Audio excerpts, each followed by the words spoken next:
I entered my son's room to bid him good night as usual, but found it vacant. Instead, his friend Maurice was seated on the edge of his bed, awaiting me. His gaze sent shivers down my spine. At 23 years old, he was a man now, and his words that followed were not those of a boy or a friend.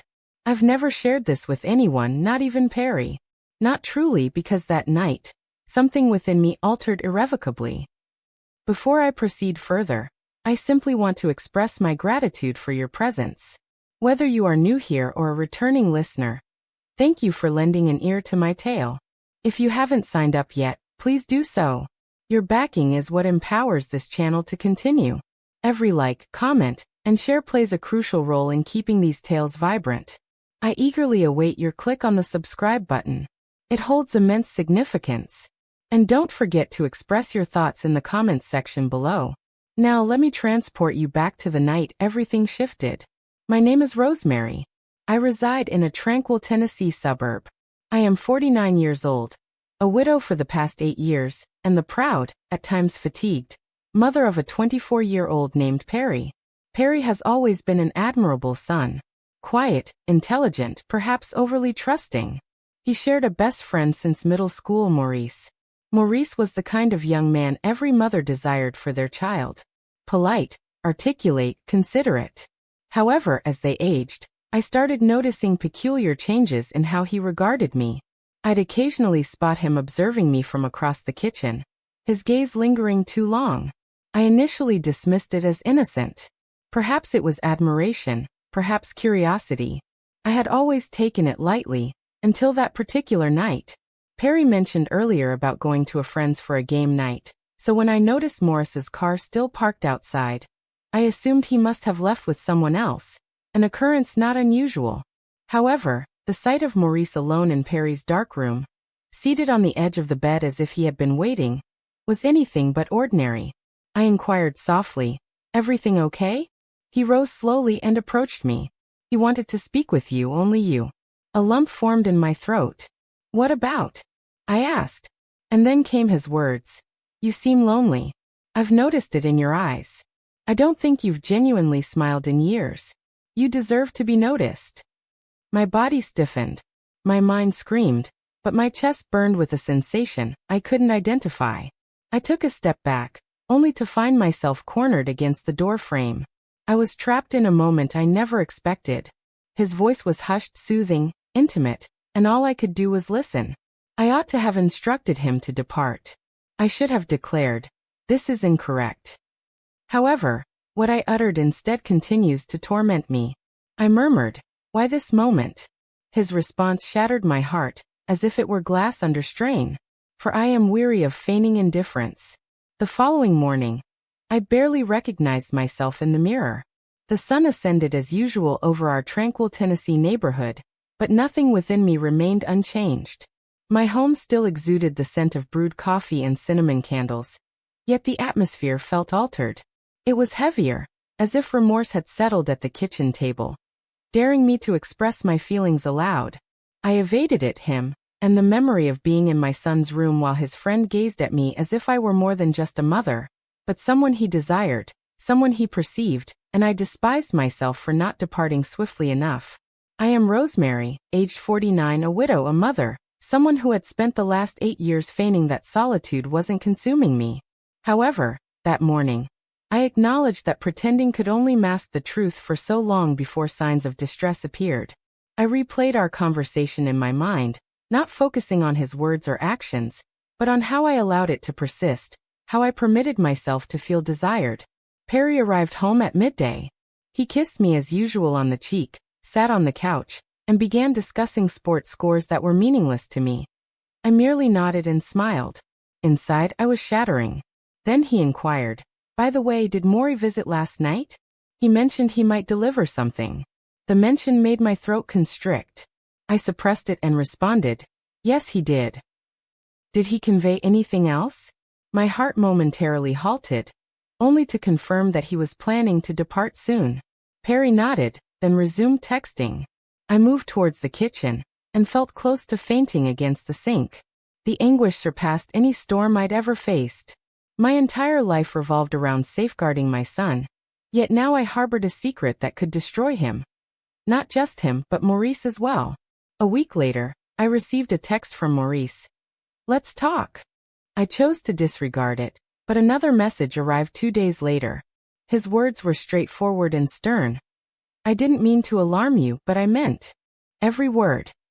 I spent a considerable amount of time scrutinizing that message. My fingers hovered above the reply button repeatedly before erasing all my messages. The silence between us did not quiet the turmoil within me. On a rainy afternoon when Perry was visiting his aunt in Memphis, there was a knock at the door. Before I even opened it, my stomach knotted. It was Maurice, drenched and hooded, eyes softer than they'd ever been. He requested only 5 minutes. If I wished him to leave afterward, he would. In retrospect, I should have closed the door. However, I stepped aside instead.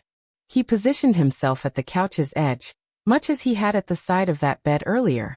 He disclosed everything to me, his prolonged feelings, his attempts to suppress them out of regard for Perry, and how observing me, a perpetual caretaker, stirred within him something he couldn't suppress. I inquired, "Are you aware of the impact this would have on him?" He acknowledged, "Yes." "That is why I remained silent. But I can no longer deceive." Then, something unexpected occurred. I moved closer and cradled his face in my hands. I wept, not for him but for the transformation I was undergoing. That night marked a turning point. Though nothing overt or explicit transpired, our emotional exchange was intense, profound, unforgivable. We remained seated on that couch until dawn, conversing, confessing, envisioning an impossible world. When Perry returned on Sunday evening, something in his gaze suggested he was aware of the secret. He asked where I had been on Saturday. I responded that I had spent the entire day at home. He questioned, "By yourself?" I hesitated before confirming. He gazed at me for quite some time, then uttered something that pierced the veil of secrecy. "This morning, I overheard Maurice on the phone. He mentioned your name." Upon hearing Perry utter those words, "He mentioned your name," my world seemed to pause. My heart throbbed so loudly that it was almost inaudible to catch what followed. I must have stood there motionless for a full minute, trying to regulate my breathing. My hands were quivering, but I hid them behind the kitchen counter. His gaze toward me shifted. It wasn't like a boy looking at his mother, but like a man who had just realized that someone he trusted might have betrayed him. The room's atmosphere became oppressive. For the first time since my husband passed away, I wished he was still alive, to shield our son from such pain. "Why would Maurice be discussing you with me, Mom?" Perry inquired, his eyes narrowing. I managed a tremulous smile. "I am not sure, but that was the very first lie I ever told my son." Over the ensuing days, Perry became more aloof, responding tersely, minimizing eye contact. He ceased bringing Maurice along, refraining from mentioning him altogether. I waited for the truth to erupt, but it merely simmered like an unhealed wound, shrouded in silence.